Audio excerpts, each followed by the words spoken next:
आवळ्याचं instant लोणचं बनवतोय. तर मी पाणी उकळायला ठेवलेलं आहे. 6 आवळे आहेत. ते आता आपण पाण्यात 5 ते 7 मिनिटं उकळून घेऊया. कढईत मी 4 चमचे तिळाचं तेल घेतलेलं आहे. त्यामुळे तिळाच्या तेलाने लोणचं अप्रतिम बनतं आणि टिकतं पण. ते मी थंड करून घेतलेलं तेल. तर त्याच्यात आपण थोडं हिंग, मेथीची पूड, मोठा चमचा मोहरीची पूड, 2 चमचे तिखट घालतोय. तुमच्या आवडीनुसार कमी जास्त घालू शकता. मीठ पण 2 चमचे आहे.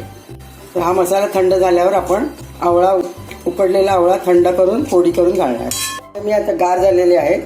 तर त्याच्या आपण पाकळ्या काढून घेऊया. मसाला पण थंड झालेला आहे. त्याच्यात आपण कापून घालूया. ओली हळद घालतोय आपण. तर ते आवळ्याचं लोणचं जसं जुनं होईल तसं काळं पडत जातं. पण आपल्याला थोडासा लिंबाचा रस घालायला पाहिजे. असं आपलं लोणचं तयार झालेलं आहे. खूप मस्त झालेलं आहे. तुम्ही करून बघा. तुम्हाला नक्की आवडेल. आवडलं तर लाईक करा, शेअर करा आणि सबस्क्राईब करा.